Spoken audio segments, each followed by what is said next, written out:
Welcome to PCR TV at EuroPCR 2017 in Paris. My name is Simon Redwood and I'm an interventional cardiologist at St Thomas's Hospital in London, and I'm joined by my friends and colleagues Flavio Ribichini from Italy and Marco Roffi from Switzerland. The topic we're going to discuss today is the management of patients with multilevel atherosclerosis. Now that's quite a complicated title. Flavio, perhaps you'd like to explain what that really means.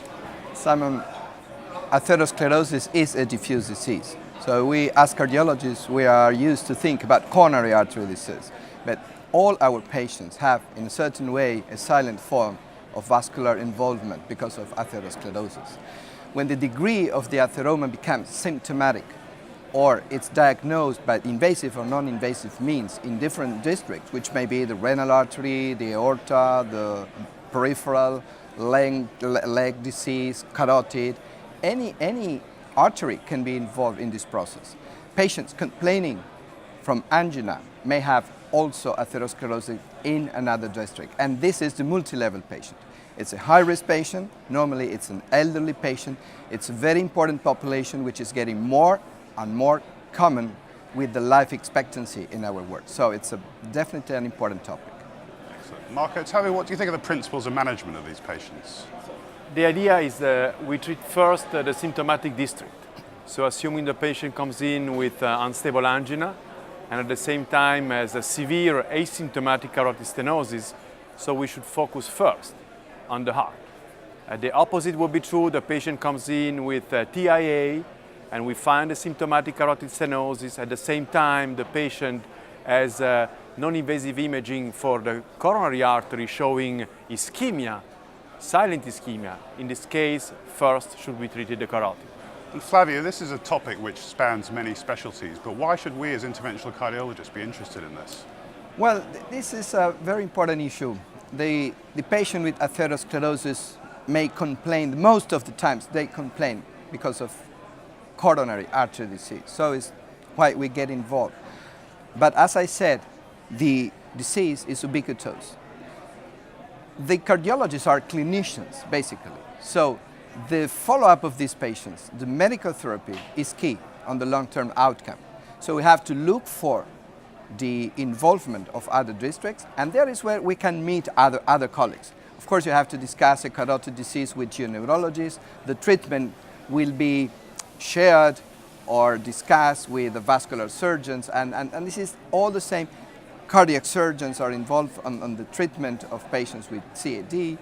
Radiologists are very active in the treatment of peripheral artery disease and carotid. So there is a kind of conflict of interest in the treatment of this patient, but the real interest is the interest of the patient. And who takes care in the best way, according to our point of view, is a clinician. It's not just performing an endovascular or surgical intervention. It's treating the patient in his interest in the acute part, as Marco said, driven by a symptom, but then in a second stage, taking care of his long-term outcome. And I think that clinicians are the persons who can do this better. And Flavio, do not forget that the cardiologist is really the specialist of atherosclerosis.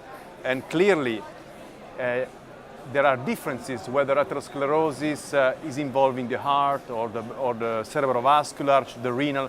So we have to get acquainted with the specificity of the target organ. Nevertheless, the cardiologists remain the specialist of atherosclerosis.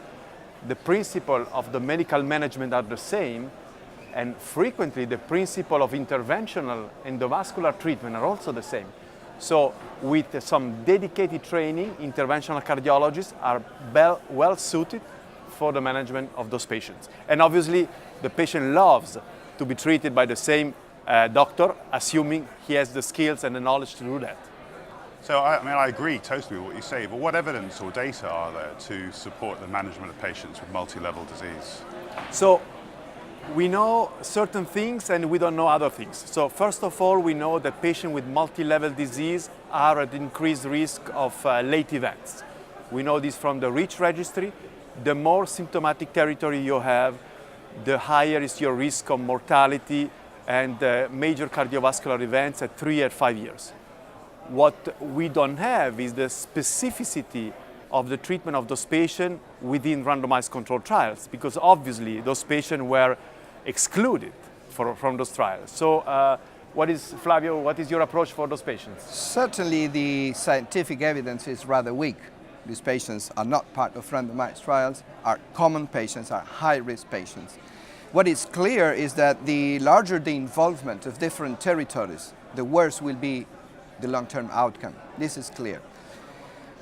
Who will treat this patient, as we said before, is who is really good at addressing a specific territory. But this must be coordinated by a team. And what we read in the guidelines, which is not clear, what is clear is that these patients need multidisciplinary discussion, decision, and follow-up. This is the only thing we know for sure.